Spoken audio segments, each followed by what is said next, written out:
Hello, hello, and welcome back to Shelf Talks, the podcast where we dive deep into the journeys of female founders bringing their product-based businesses to retail shelves. Today, I'm joined by Julie Smolyansky, CEO of Lifeway Foods, a category-defining brand found on shelves nationwide. Julie really stepped into her family business as the CEO and has led Lifeway through decades of growth, innovation, and staying power in retail. If you are building for retail and you're thinking beyond just getting on the retail shelves, I know this conversation is going to really be extremely valuable. So, welcome, Julie. Thank you so much for having me. Yeah, thank you so much for joining. I'm excited to hear your journey. So, let's dive in. Yeah. So, you did become CEO at a very young age of Lifeway Foods, but if you could just take us back to what you were doing prior to that position. Yeah. Well, my parents and I were refugees from the former Soviet Union. So we immigrated to America when I was one. I was born in Kiev, which is Ukraine, but at the time it was Soviet Union. So we escaped through a slit in the Iron Curtain. When we settled, came with $116. My mother learned English watching General Hospital. My father was an engineer, a mechanical engineer, and shortly thereafter, my mother opened the first Soviet Slavic deli in Chicago's Rogers Park, and that's where I grew up in the deli, putting price tag stickers on tinned fish and wrapping chocolate boxes for gifts for our customers. I really learned kind of what it takes to build a workplace culture and customer service and hard work and kind of passion. And kind of grew up just like in the food industry, watching my parents start their lives and embark on entrepreneurship. So that's what started their food journey. And they were at a trade show in Germany in 1985. And they bought a couple bottles of kefir, which is a staple in Eastern Europe and was consumed for 2,000 years, passed down generation to generation, babushka to babushka, grandmother to grandmother. And we're surprised that it didn't exist in America. And my dad, drank one bottle right away and felt nostalgia and said, gosh, America has everything, but it doesn't have kefir. And my mom said, well, why don't you start making it? You're an engineer, you know how to build plants and machinery and equipment. And I have the distribution system. At that time, she was already selling to other Slavic delis around the country in New York, Brighton Beach, Miami, Los Angeles. So 6 months later, without a business plan, without a logo, even, he launched Lifeway. Yeah, I vividly remember being 11 years old, having the very first tablespoon of Lifeway kefir in the world, going to my first trade show when I was 12, working my first in-store demo when I was 12, trying to educate people what kefir was and probiotics. At the time, no one knew what probiotics were. But my dad had been he really revered the scientist, Dr. Elie Metchnikoff, who was the father of immunity. He did the first research in science in 1908 around kefir, cultured milk, fermented milk, and the benefit it has on the body. He won a Nobel Prize for that work. And he was like a rock star in my home. And so my father talked about him a lot. In terms of what I was doing, I had no intention of joining the family business. I thought I was going to be a psychologist. I went to grad school. I really worked in the mental health space, crisis work, and found myself serendipitously shortly after college and in grad school in my dad's office. And even though I'd always grown up with Lifeway and kefir, suddenly I had a conversation with a customer, and that customer talked to me about how kefir really, and Lifeway specifically, helped them recover from Crohn's disease. They were expected to go under surgery and have a big part of their digestive tract removed for their Crohn's disease. And on a whim, they tried Lifeway. Someone told them to try Lifeway, and their symptoms immediately passed, and they were symptom free. So they canceled surgery. They were off all their meds. And that was really inspiring to me. And it really prompted me to basically not come back for my second year of grad school. And I told my dad I would stay and work and help him. So I've been with Lifeway my whole life, but officially since 1997. And I joined him as director of sales and marketing, and I was with him for 5 years before he passed away in 2002. And that's when I became CEO at age 27. He had always told me that was his intention was to, pass the CEO role to me. And he really wanted me to lead the company and, really did a lot to educate me, mentor me, show me strong female role models, even though there were few at the time. But he really pushed me forward and invited me to do a lot of a lot of big, powerful things that probably wouldn't have access to normally, but it was a really amazing learning curve and experience. Yeah, But I'm still definitely. learning. So when you had that conversation with a customer and they changed really the trajectory of your life, what was it that really inspired you to then go work for Lifeway? Was it that you felt that, this was more like you being able to create more impact than what you would be doing in your schooling? Yeah. Yeah. I was always really passionate about changing the world, as cliche as that is, or helping people. And I was really passionate about that. It was really kind of like the driving characteristic of me. And I found that like through a business, through a for-profit entity, I was able to have more impact than in nonprofit settings where I always think we're under-resourced in a business, but in a nonprofit, you're really under-resourced. And I was working with really challenging communities and population. I just didn't feel that I had the resources to make really impactful work and help. So that was part of it. So yeah, I felt like I could channel things that I'm really passionate about changing the world, but through business, through entrepreneurship. I thought that was Yeah. very powerful. And I'd always been really interested in health and wellness. I was an athlete myself since being a kid. At age 5 years old, I started skating competitively. I skated for 15 years. I played varsity tennis, horseback rode. Later on, I became a marathon runner. I'm training for my 14th marathon in Tokyo in March. My gosh, wow. Yeah, yeah. That's amazing. So I really walk the walk and Yeah. learning about how food and fuel can really fuel my body to meet my goals and help me achieve my goals in what I want to do through athletics. So I was always really interested around like food and nutrition, always learning about it way before, this is what we have today, which is like just a whole new a whole new world. It's really cool to see kind of the movement of food as medicine thriving like it is today. And it's remarkable. But yeah, really, really proud of that. So it wasn't like so far away from what my interests were, even though it was like mental health. But in school, I studied how advertising impacted dieting behavior and food choices and lifestyle choices. So it was all kind of connected. I just Yeah. never really took a business class, but I was really focused around like how people make real lifestyle changes and how we can impact those changes and help people in that process or empower them. Yeah, it Yeah. sounds like it really still aligned with kind of your lifestyle and how you were living and your beliefs. Yeah, So did your father was he trying to get you and mold you as kind of leading the company before that conversation that you had with a customer, like even yeah. in a younger age? Or was it when you said, "Hey, I want to work for the company," that he started to really, gear you and get you ready for that position? No, he had always wanted me to go into business. Some of our biggest fights, as a matter of fact, when I was growing up and getting into the college process, some of our biggest fights were around the fact that he wanted me to major in business and I had zero interest in business. I never took a business class. I was dead set on going to grad school, on becoming a psychologist, and he was adamant about me going to take over the company in business.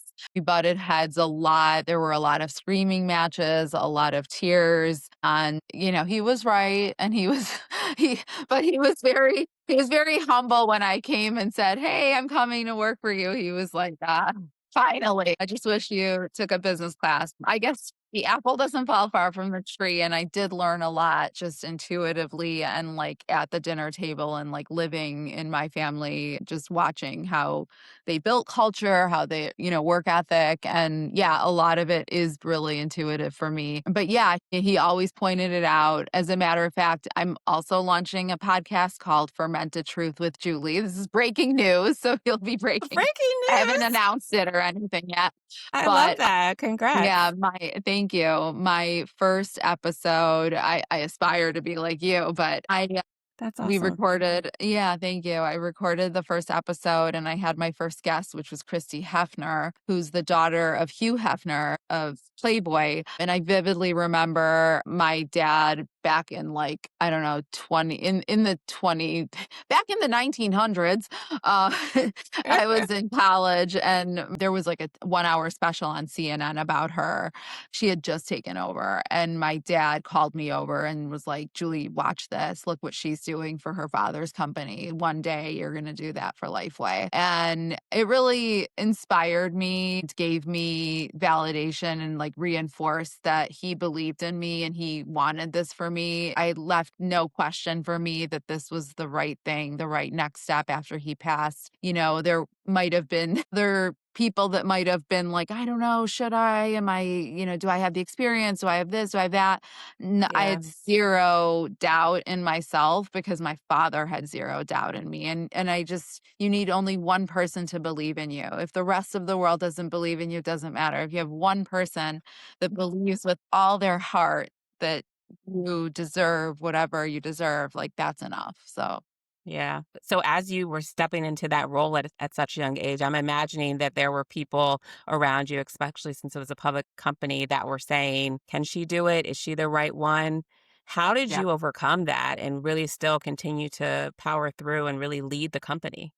Yeah, well, I always say thank you to the naysayers. They give me fuel for the fire. Yeah, I mean, literally within a few hours of, learning that my dad had passed, all the friends of the family come to the surviving spouse's home, our family home. And, his best friend a few feet away from me was just saying, there's no way a 27-year-old girl could run this company. That's it. It's over. Lifeway's done. Sell your stock. And the next morning, the market opened. Before the market opened, NASDAQ, the stock crashed. Everyone who had found out about his passing sold their shares. NASDAQ halted trading. It was basically a real big crisis at the moment. And so that was a really scary time. And yeah, I mean, I still use that comment to fuel me. It still gets me really angry, but that anger is great energy to go prove them wrong.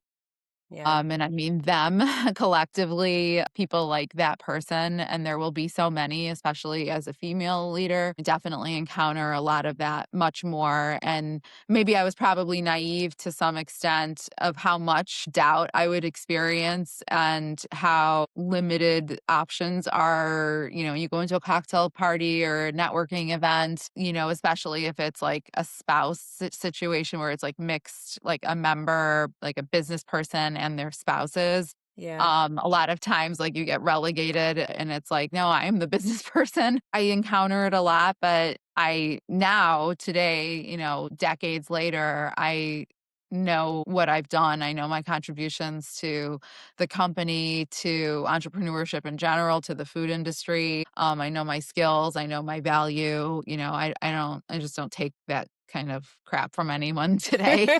And I know I could walk circles around, folks who went to Harvard or whatever, like none of that matters. And yeah, I know like my passion trumps, whatever business class I didn't take. Yeah. Yeah. I mean, you were groomed from this from the day you were born, right? That's right. So today, probiotics is definitely known. Probiotics, protein, and we can get into kind of the changes that are happening, even with the government allowing even more focus on it. But back in '86, and as you were kind of in those stores sampling as a child, probiotics, I would imagine, wasn't really a big understanding from a US consumer standpoint. So, how did you educate consumers and how did you build brand awareness and sales there? In every single unhinged way you can imagine. Like what? Give us some My examples. God, there were so many. So yeah, I mean, I vividly remember doing these like in-store demos and pouring out little cups of kefir, and people had no idea what it was. They were afraid to try it. They thought it was Pepto-Bismol. They weren't comfortable with the sour, effervescent flavor, taste of it. Even at the time, yogurt, today we have hundreds of SKUs of yogurt, if Yeah. not thousands. And at the time, yogurt was like 4, 8 SKUs at most in the dairy case, and people barely consumed yogurt. And just to give you an example, there was like some consumption studies done, and people in Europe, like let's say in France, consumed 28 cups of yogurt per person per month. We can call it fermented dairy, just we'll be broad about it. Fermented dairy, cultured dairy. So 28 cups per person per month. In the United States, it was 6 to 8 per year, which just gives you such a vision for how far we had to go. So cultured dairy was unknown. Fermented dairy was definitely unknown. Kefir was an unheard of word. Yeah. People still today don't know how to pronounce it. We still kind of, that's one of the frequently asked questions. And yeah, I mean, we were the first to write probiotics, and it was largely because, well, we knew that like the product was alive, filled with friendly bacteria product, living bacteria, living product. And most people were afraid. I mean, Americans are afraid of bacteria. And my Hmm. dad said, don't talk about bacteria. Americans don't understand bacteria. Yogurt was marketed as a friendly diet food that you take with your Weight Watchers at your program, not something that you eat for daily health. Yeah. And yeah, so it was very, very unknown. And we showed up in all places where we were unexpected, or just where people were available, or where we were just able to go for free. So lots of grassroots, lots of guerrilla marketing. We knew that, like, for example, runners after a 5K in communities were having so many of these 5Ks and like these various races around the country, running started to kind of take off. And at the end of the race, they need fuel, they need treats, snacks, whatever, and they can't pay for them. So we would show up at the finish line and pass out That's free product. smart. And, runners are very like into what they're eating. They're always talking about it's their identity, like what they're eating, how they're running. People are like, what do you eat to run a marathon or a race or this or that? So we really leaned into that. Soccer moms, yoga moms were really also becoming a community. So we would show up there. Much later on, we like sponsored the New York Fashion Week, which was not an expected place for us. I mean, supermodels weren't even allowed to eat anything. They breathe air and drink water.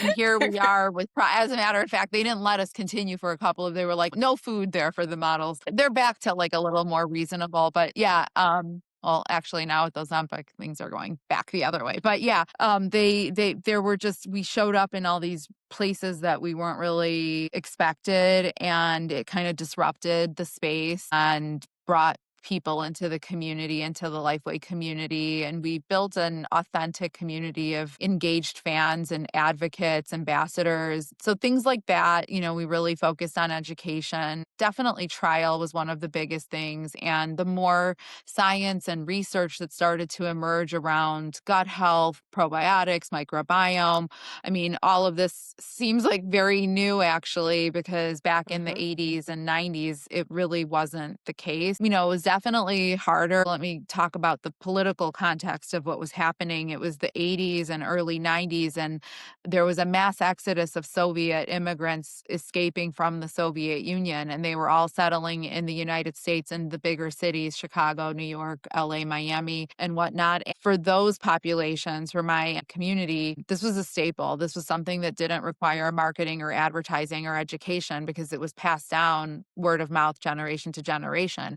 There'd never been commercialized branded kefir. It was always state operated by the, Soviet Union, but we didn't have to spend any money for that. So that was like a natural, great cash flow for us. We can build our market based on that. We had an instant fan base. As a matter of fact, so the White House had heard about this Soviet immigrant living the American dream.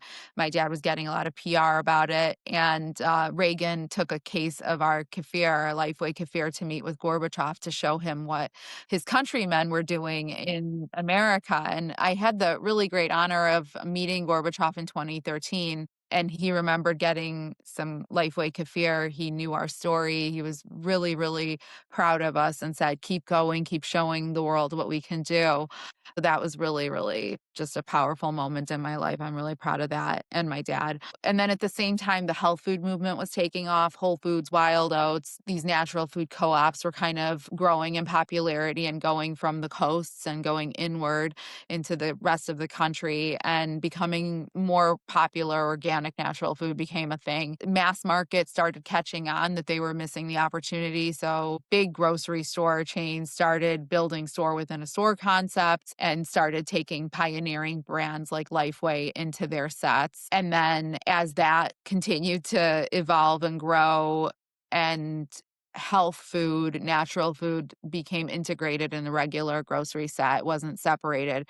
And that conversation continues to be had, and more and more. And like you mentioned, the FDA, the government guidelines just a couple days ago, explicitly including kefir in the food pyramid. This idea that food is medicine, that we can heal our bodies through food, we can be preventative around a lot of lifestyle diseases. And it's a public health crisis, actually, the way we live and how we eat and the ingredients. And more and more, we're seeing this demand for real food, healthy food everywhere that we eat, work, and play. And it's part of our entire, it's not just for some people in some communities, but really this sends a message that we all deserve real food, real ingredients, and real health. And we are empowered. We should be empowered with that information and the choices to be able to make those decisions for ourselves and our families and communities. Yeah.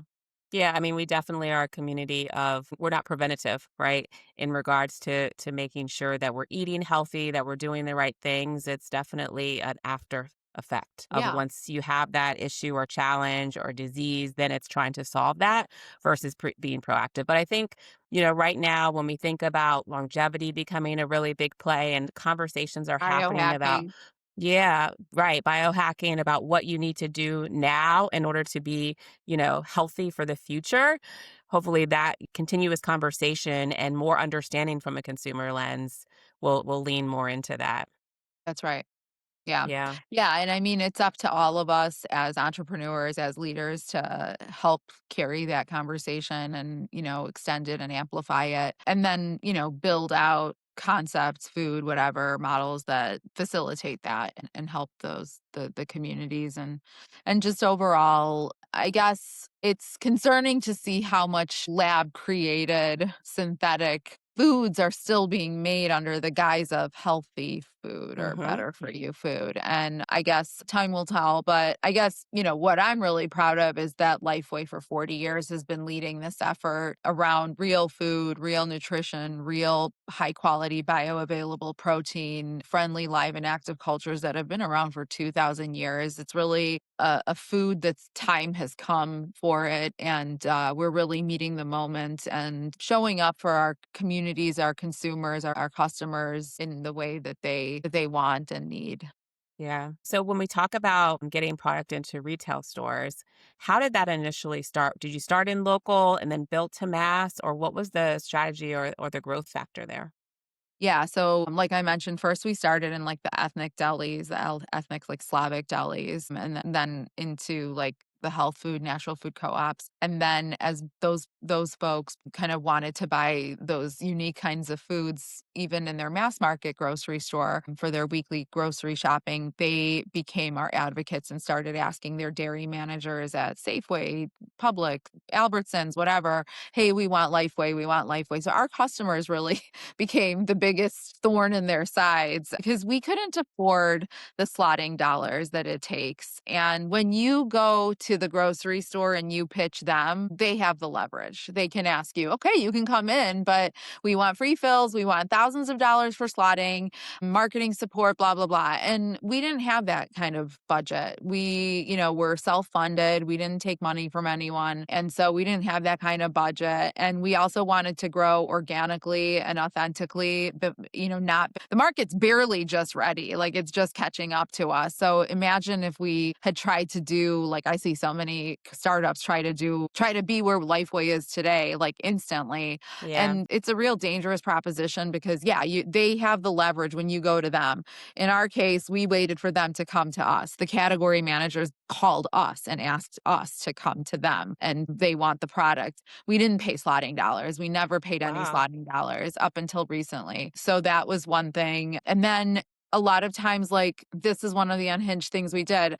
I pretended to be a customer and I would open up the yellow pages. Now I'm aging myself. Open up the yellow pages and go one by one down the store and call, pretending to be a customer and saying, I read about Lifeway in the news and I really want this product, blah, blah, blah. And they would call, they'd work. They called us. We have all these customers calling. You guys must have been on the news. Can you, send us some product as soon as possible? We want to give you space, blah, blah, blah. Yeah, so that worked. And then other things, once you're in, you also have to keep the sales going. You have to keep showing that there's success.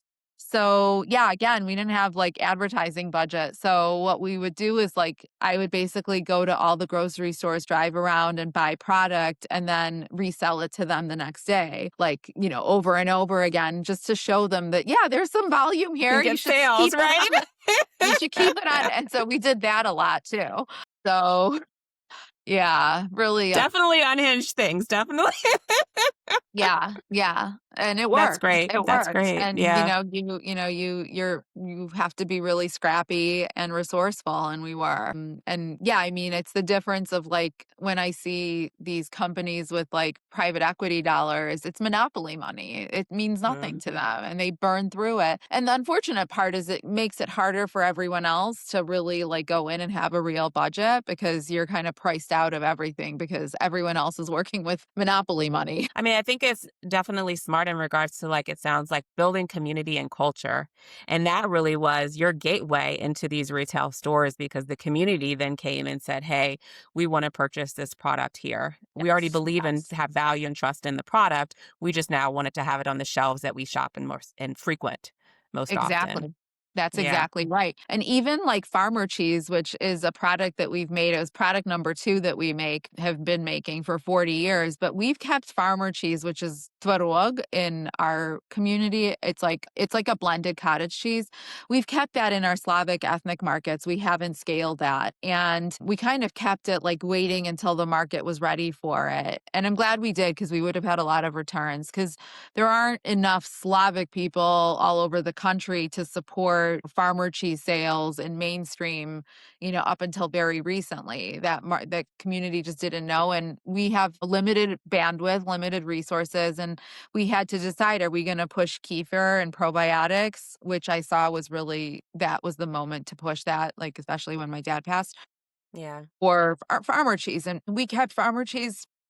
We kept making it. We kept, working with it. Excuse me. And then when we saw cottage cheese really go viral a couple years ago, we leaned into it, invested in our manufacturing and our marketing of it. And just last year, just a few months ago, we expanded farmers cheese into 4,000 doors across the country, 2,000 Walmart stores, 2,000 Albertsons, and the time is right. So, I am proud of our disciplined approach because we definitely would have had returns. It would have been an expensive proposition to try to scale it before it was ready. So we let the market mature before scaling that Yeah. particular line, but we're doing it again.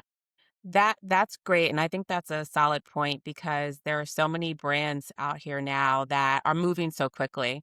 They have their hero item, not really taking a lot of time to nurture, develop, and grow that before it's the next. And I know it's the culture of the US and TikTok and all of the things that are driving newness every single day. How do you still hold firm to the values of your brand and making sure, to your point, that you're bringing things out when you truly feel it's right for not only the consumer being ready, but also, Lifeway being ready? Yeah, it's a hard balance. And I think we've probably stumbled so many times because we are so forward thinking. We are so innovative. We're known for the innovation. We're known for being first to market. We're known for, being ahead of our time and pioneering and paving paths. So, like, for example, colostrum, my dad launched the first colostrum beverage in the world back 30 years ago called Basics Plus. you know, it was really hard. Wow. It's a good lesson to learn. It was called Basics Plus. we learned that like it's really hard to educate people about two ingredients. People didn't know what kefir was. Now we're also teaching them about colostrum in one Hmm. beverage. And that was just too many hurdles to try to overcome. So again, we had to pull back. We took it off the market and just focused on kefir. And I think that was the right thing because here we are today. You know, we didn't burn through all of our money while trying to do too many things at the same time. So while, you know, I am personally like, let's go, like, let's go with that ingredient or this or, you know, that kind of product, the market is just really generally a little bit slower to respond. And then I mean slower, decades slow to Hmm. respond. It takes mainstream a lot longer to catch up to what like the innovation is. And so, you know, it's hard because, you know, you want to like get there first. You want to do it first. You think of something cool and you're like, this should be out there now. But, you know, people aren't necessarily always ready. And it's just a challenge. And sometimes we do launch a little bit early and it's okay. You know, it doesn't always work out because, you know, we're a 40-year-old company and we have to constantly stay relevant. And even Hmm. if we are a little bit too quick out the gate, at least we continue to stay relevant, had a reason to go in and talk to our category buyer. And they always ask, what's new? And you can't just say nothing, you know, or Right. they just won't take your calls. And so, you know, it gives another reason for the media and press to talk about you and talk about something that you're launching. So sometimes a new innovation could be considered more of a concept or more of a marketing PR stunt to some extent. But, you know, we always launch things with the hope that they're going to be sticky, that there'll be enough of a market to take it and accept it. And that, you know, the cost of launching and marketing and advertising doesn't, you know, take you too far away from where you're making your money, your bread and butter. But yeah, I mean, it is a little bit hard. We have a lot of innovation right now. And I think right now, to your point, with social media, it's a little bit easier than it was 30 years ago, where the cost of, you know, communicating, sharing a message was so much more difficult, so much more expensive. Today, you can do it for much better return on your investment. And yeah, it's like wildfire. I mean, kefir survived for 2000 years because of word of mouth. And today with social media, TikTok, etc., that word of mouth is like wildfire. Yeah. That's really a positive in this case. So, but yeah, we recently launched like really cool, innovative flavors because Gen Z and Alpha, they are ready. They want to travel the world through their palate, through the grocery store, through Instagram and TikTok. And so we have like cool flavors like matcha latte or pistachio rose vanilla inspired by the Dubai chocolate bar, or Oh, pink fun. dragon fruit inspired by Starbucks pink drink, or, you know, taro ube latte, which is like the purple potato, purple taro, which is, I think, going to be the next big trend kind of after people get sick of matchas. But yeah, you know, combining really cool flavors with a cool gut healthy high protein product is cool. We launched the 3 C's, I call it, functional kefir drink. So colostrum, like I mentioned, through Basics Plus, Muscle Mates, which is the first creatine cultured dairy product, and collagen inspired by, you know, all the success of collagen and people really taking those ingredients and making them part of their routine and ritual and lifestyle. So it's cool to see the advancement kind of happen much quicker. So yeah, I mean, it's a balancing act. We don't always get it right, but it always works out for us anyways. Yeah. Eventually Yeah. the consumer does catch up. So, you Definitely. know, It's finding that right patience. time. It's finding Right. that right time. Right. Patience is a virtue. Yes, that's definitely true. So what are some ways from a marketing lens that you've been able to continue to keep Kefir front of mind for consumers, Lifeway front of mind, especially being able to hold that space on the refrigerator section, which I hear is even harder than a regular shelf on retail stores. Yeah. Yeah, you know, we are again really innovative in how we stay relevant. For example, we spearheaded the first ever National Kefir Day last year. So we've long wanted to do that. My dad wanted to do that, but we're finally at the place where like it makes sense. So we held the first National Kefir Day. In this year, it'll be International Kefir Day because we're sold internationally as well now in Mexico, Caribbean, UAE, Dubai, parts of Southeast Asia, South Africa, South America. So we've really become a global brand. So yeah, National Kefir Day. We had the first ever world drone show in Chicago, kefir drone show. So really making kefir and probiotics top of mind and cool, Instagrammable. Had our first ever Lifeway NASCAR in the Chicago NASCAR race this year. Things like that. We show up at Art Basel, at Fashion Week, like I mentioned, or South by Southwest. Like we were at Coachella activating. We collaborate with Poosh, the Kardashians, or other collaboration. Smoothies are really cool. There's the Air One effect. We have had 2 collabs with Air One for their smoothies. Those go viral right away. But there's an Air One effect, and everyone wants to get involved in the smoothie business right now. And we're a wonderful ingredient for that. So we've also collabed with the drugstore in New York on a smoothie, Joe and the Juice for all their US based stores, and a really cool Love Your Gut smoothie. We're about to launch a collaboration with Barry's Gyms and all of their locations that have smoothie shops or whatever. So yeah, we're always looking for ways to delight and surprise our community and bring in new users into the community. We're really active on social. We were one of the first companies to be on social. And I think because of my youth back when I was younger, my peer groups were joining MySpace and were hanging out on Facebook. And so, now I'm really aging myself, but yeah, I opened up an account for Lifeway on Twitter, on Facebook, and I was posting. And I literally even have the first Facebook post where I was like, I'm looking for somebody to hire to post for Lifeway, tweet for Lifeway. People couldn't believe that we were going to pay somebody to post for us. I didn't even know what it was called, like Wow. community manager, social media manager, like that wasn't a thing yet. Yeah. But we were one of the first companies. Like we were the 5th company on Twitter, the first on Facebook. The 5th company on Twitter and the first Yeah. on Facebook. Wow. And yeah, and I saw it as this opportunity to market and advertise my business and send my Yeah. messages for free. Vogue magazine said at some point our early use of social media gave us a cult-like following and an avant-garde status. And I was really proud of that. If I was 20 years older, I would probably not be paying attention. I would have no idea Right. what it is. I remember going into networking groups with my peer group of other leaders and CEOs who were all 20 or 30 years older than me, mostly white males. And I would say, you guys really need to get your companies on Twitter, on Facebook. And they were like, that's for like creepy old men, because they had the perception that it was like AOL chat rooms. Like they had no Mm. idea. Yeah. You had a vision Yeah. in regards to what that was going to be.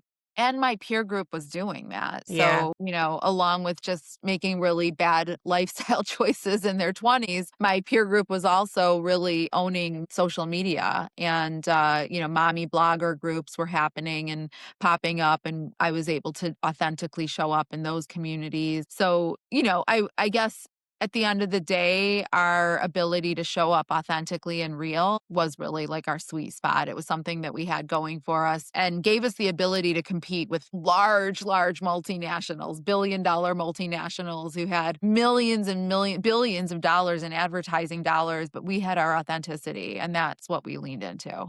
Yeah. Would you say that that was the strength of marketing and driving the traffic and awareness during that period? 100%.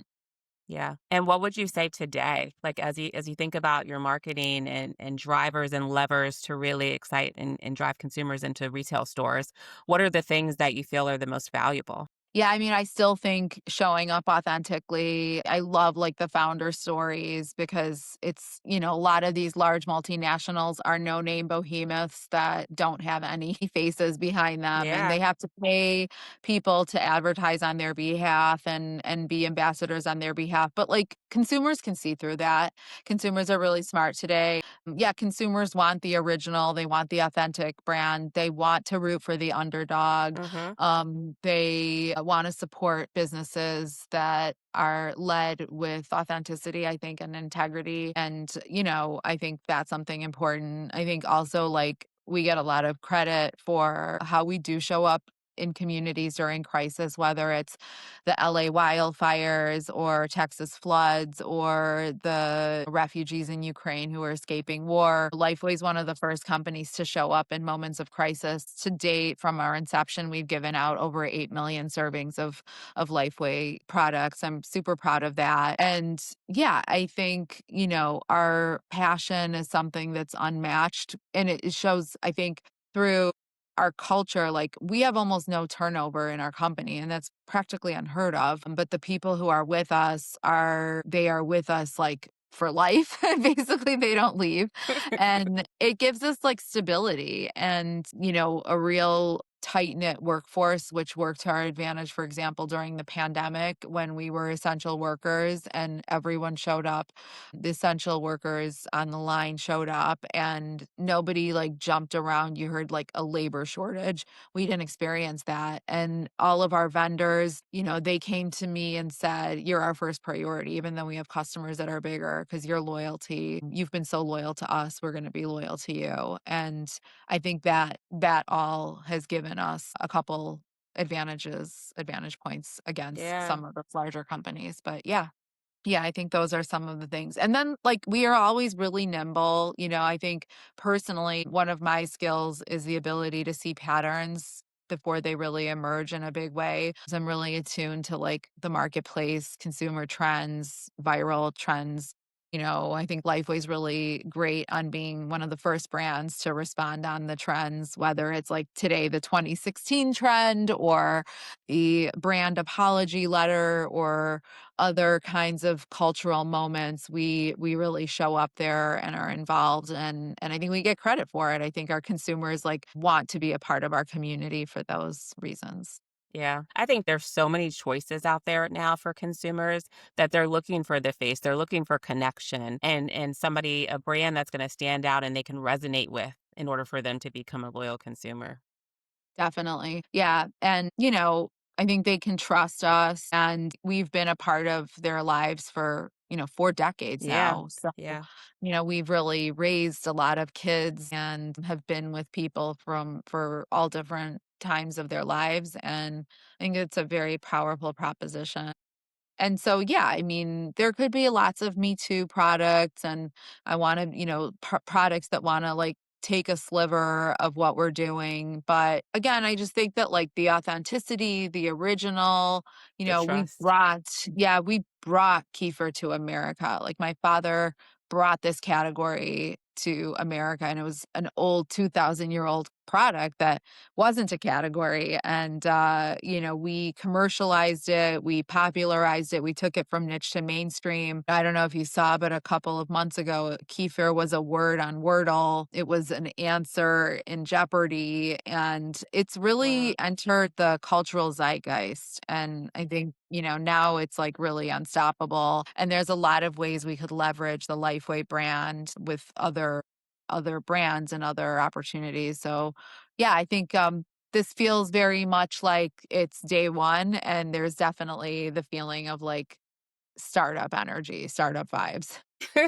Yeah, I mean, you've created this space like the originators and continuing to grow and even to what you're saying, like leaning into what's happening today and connecting that with heritage and trust and loyalty. So what's Yeah. been the biggest challenge in, being the CEO of Lifeway and building the brand from, I believe it's from 12 million when you started to 200 million, over 200 million. What's been the biggest challenge in being able to grow a company and leading a company? Oh, there's so many. Well, it always feels like we're under-resourced. It always feels like we're operating in a real scrappy way. There's also just like the challenges of, now that we're here, everyone wants to take a piece of it. Uh-huh. So it's kind of like a battle in preserving and blocking others from getting and taking what we've built.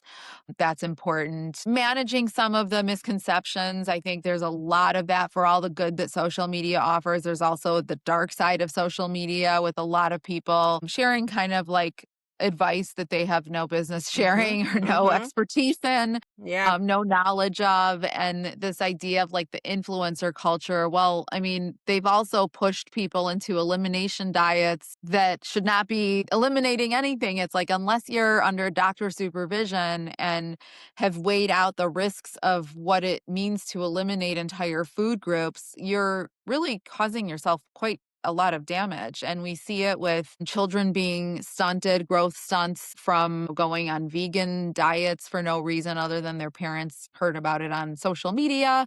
Or we see an epidemic of osteoporosis with women who were told eliminate dairy from your diet without any good reason for it. So like the misconceptions around food, I think that is a real dangerous place to be and concerned, and something that we kind of fight against. Just trying to share real science information, real health information. So that's a challenge that we've really had to go through. It's great to see real dairy back. It's great to see people learning that, plant-based doesn't mean like don't eat any dairy or other protein sources, etc. Or like it's great to see real butter back. We just announced a kefir probiotic butter. It's great to see that because I grew up in the 80s and 90s in the environment of the fear of fat, and everything had to be fat-free Same. and sugar-free. And, it left me hungry, confused. And we see studies show that